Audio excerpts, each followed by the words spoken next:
Hello बच्चों, आज हम पढ़ेंगे प्रोटीन बायोमोलिक्यूल्स के बारे में। Protein are the most abundant biomolecule of the living system. Chief sources of protein are milk, cheese, pulses, peanut, fish, meat, etc. They occur in every part of the body and form the fundamental basis of structure and function of life. You also know that proteins are required for growth and maintenance of the body. Protein word is derived from the Greek word proteosis, which means primary or prime importance.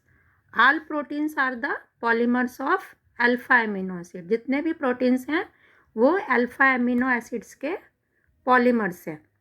अभी आप देखिए amino acids, पहले हम इसलिए amino acid के बारे में पढ़ेंगे। एमिनो एसिड्स, ये एक अल्फा एमिनो एसिड का स्ट्रक्चर बना हुआ है। तो alpha amino acids contain NH2 and carboxyl functional groups.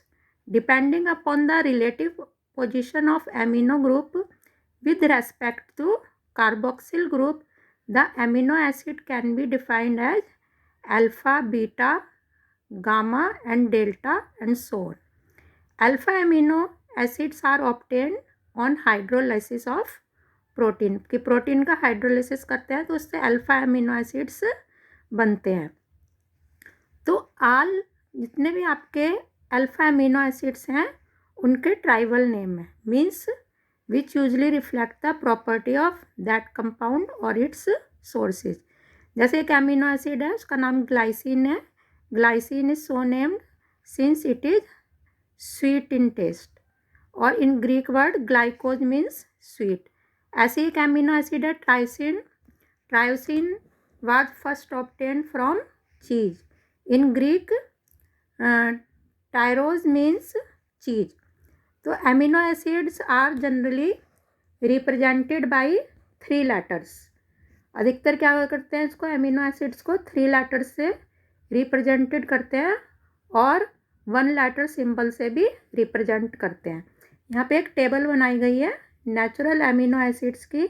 Natural amino acids का जनरल फार्मूला ये हो जाएगा, और यहाँ पर क्या करा, नेम लिख दिया अमीनो एसिड्स के, और characteristic features of side chain are से यहाँ पर किस किस को शो करा गया, ये दिखा दिया गया है। ये 3 लेटर नेम लिख दिए अमीनो एसिड्स के, और ये लिख दिए 1 लेटर नेम अमीनो एसिड्स के। अभी आप ये टेबल देखिए, ये अमीनो एसिड्स की टेबल है। ये अमीनो एसिड के नेम हो गए, और यहाँ पर क्या हो गया, अमीनो एसिड्स का जो जनरल फार्मूलास में आर से किसको शो करा, ये 3 लेटर नेम, और ये आपका हो गया 1 लेटर।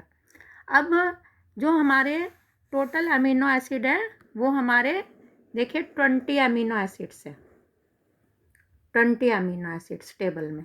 अब ये जो अमीनो एसिड्स हैं, आप इसमें देख रहे होंगे कि कुछ के ऊपर स्टार लगा हुआ है।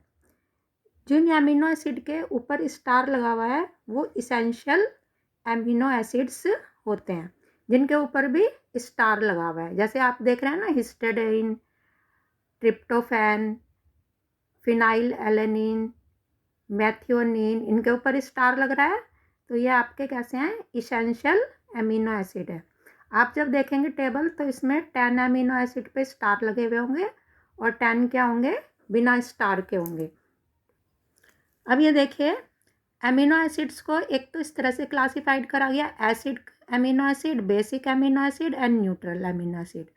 तो ये किस पे डिपेंड करता है, जो अमीनो एसिड में 2 ग्रुप हैं, एक तो एमिनो ग्रुप है और एक कार्बोक्सिलिक ग्रुप है मॉलिक्यूल में।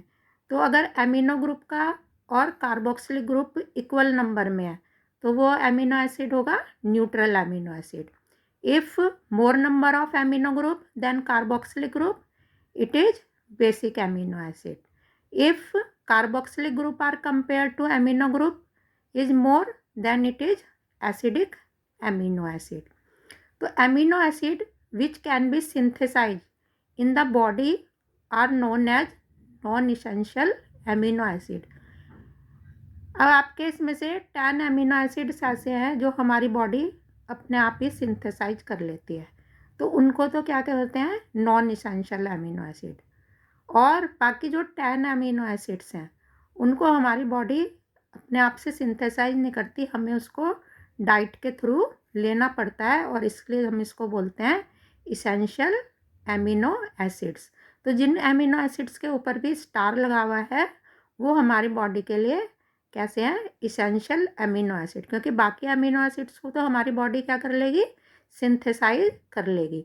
तो प्रोटीन के को बनाने के लिए 20 अमीनो एसिड्स का होना ज़रूरी है, जिसमें से 10 इसेंशियल अमीनो एसिड्स हैं और 10 कैसे हैं आपके, नॉन इसेंशियल अमीनो एसिड्स हैं।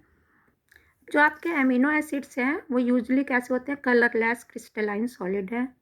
These are water solubles, high melting solids and behave like salt rather than simple amine और कार्बोक्सिलिक एसिड।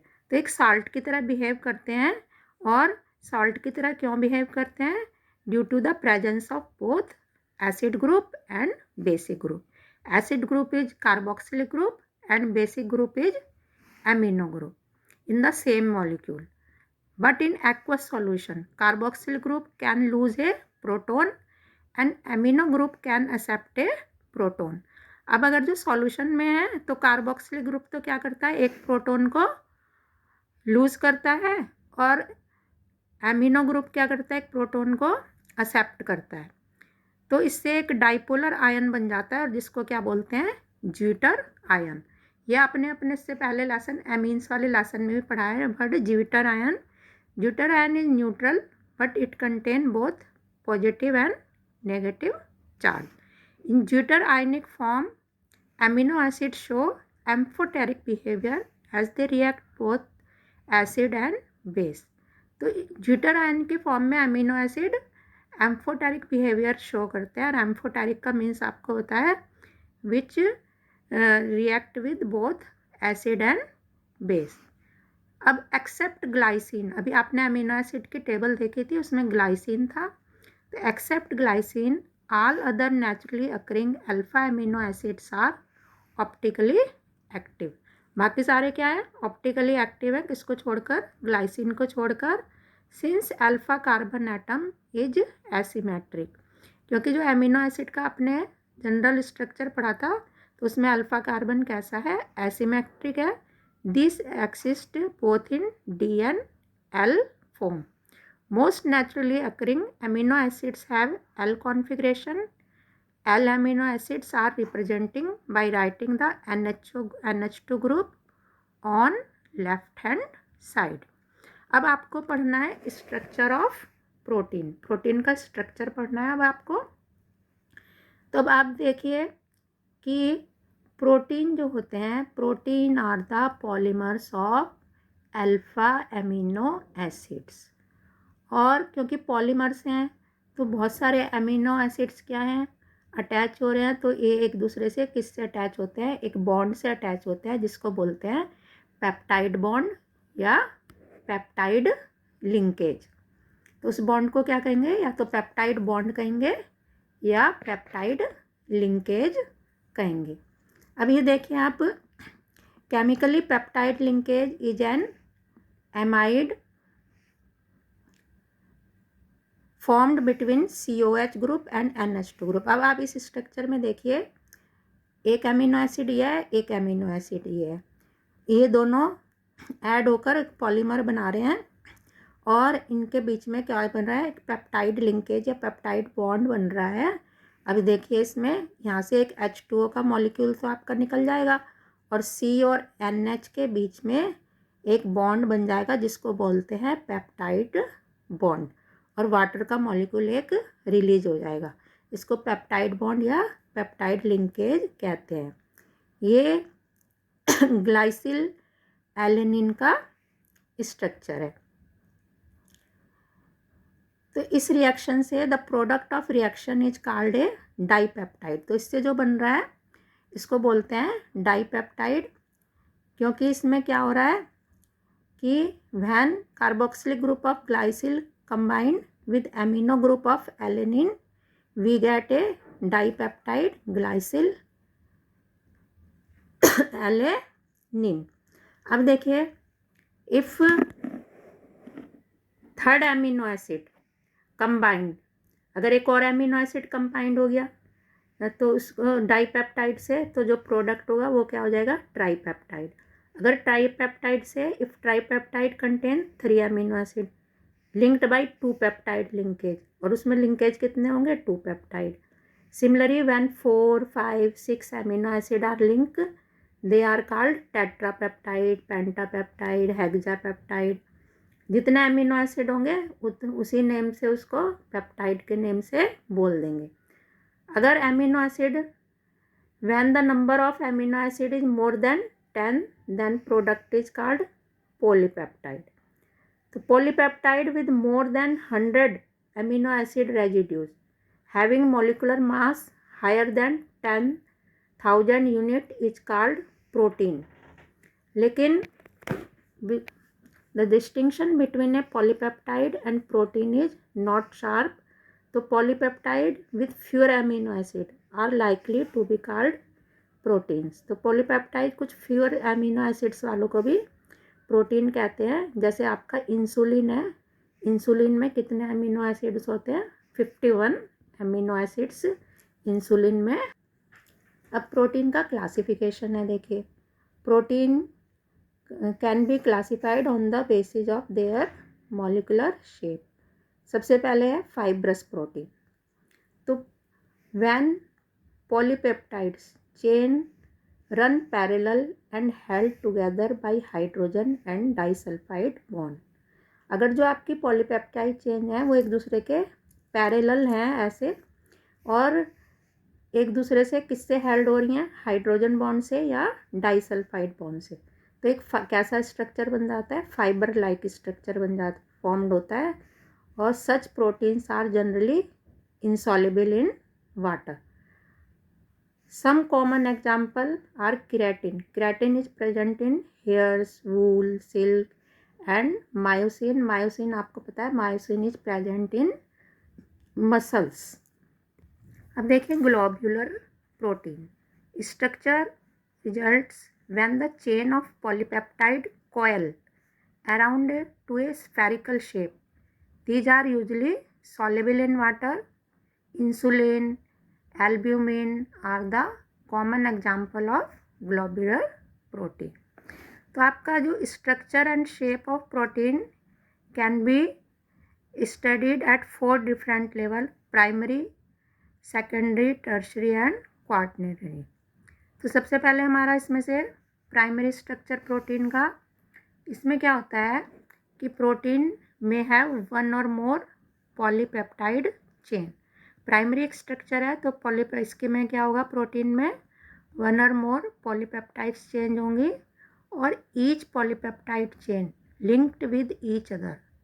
एक दूसरे से हर पॉलीपेप्टाइड चेन क्या होगी, लिंक्ड होगी, एक स्पेसिफिक सीक्वेंस में लिंक होगी। तो अगर जो any change in this primary structure that is the sequence of amino acid create different protein. अगर कुछ भी इसमें चेंज होगा प्राइमरी स्ट्रक्चर में तो उससे डिफरेंट प्रोटीन शो होगी। ये तो आपका प्राइमरी प्रोटीन के बारे में था। फिर देखिए सेकेंडरी प्रोटीन। जो आपके सेकेंडरी प्रोटीन्स होते हैं, सेकेंडरी प्रोटीन्स की में जो होता है they are found exist in 2 different type of structure. जो सेकेंडरी प्रोटीन होते हैं ये 2 डिफरेंट स्ट्रक्चर से शो होते हैं, अल्फा हेलिक्स प्रोटीन स्ट्रक्चर, और ये आपका एक होता है बीटा हेलिक्स प्रोटीन स्ट्रक्चर। ये ऊपर अल्फा हेलिक्स प्रोटीन स्ट्रक्चर बना हुआ है। तो अल्फा हेलिक्स प्रोटीन स्ट्रक्चर में आप देखिए कि alpha helix is one of the most common ways in which polypeptide chain forms all possible hydrogen bond by twisting into A right handed screw with the NH group of each amino acid residue hydrogen bonded to the carbonyl of an adjacent turn of helix। ये देखिए helix की form में बना हुआ है ये structure, और इसमें ये देखिए ये आपका क्या है, NH ग्रुप है, और इधर से जैसे ये आपका NH ग्रुप है और इधर से क्या आ रहा है, ये CO ग्रुप है, है दोनों।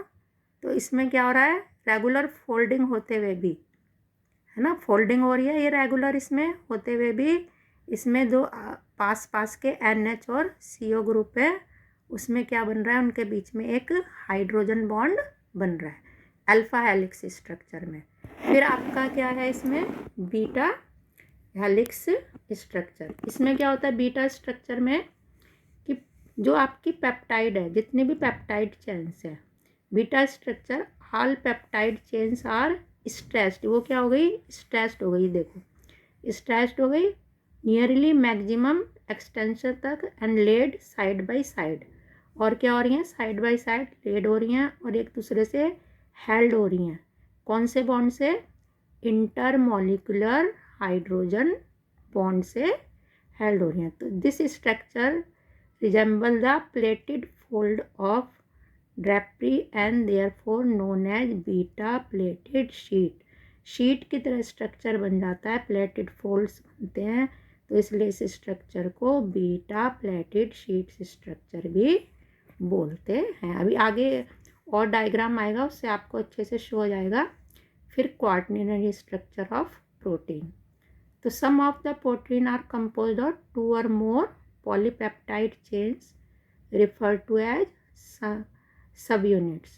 The special arrangement of these subunits respect to each other is known as quaternary structure. अभी आगे देखिए डायग्राम से क्वार्टरनरी स्ट्रक्चर कैसा होगा।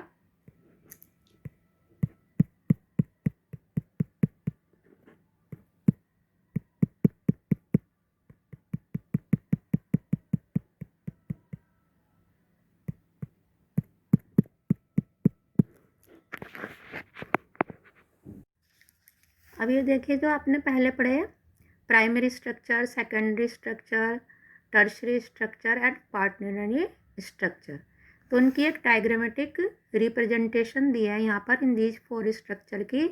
कि जो आपने सबसे पहले पढ़ा प्राइमरी स्ट्रक्चर की, उसकी डायग्रामेटिक रिप्रेजेंटेशन इस टाइप से हुई। सेकेंडरी स्ट्रक्चर में जो आपने फोल्ड वाला पढ़ा तो उसकी स्ट्रक्चर ऐसे होगी। टर्शरी का इस टाइप से होगा और क्वार्टरनरी का इस टाइप से। तो ये डायग्रामेटिक रिप्रेजेंटेशन है प्रोटीन स्ट्रक्चर का।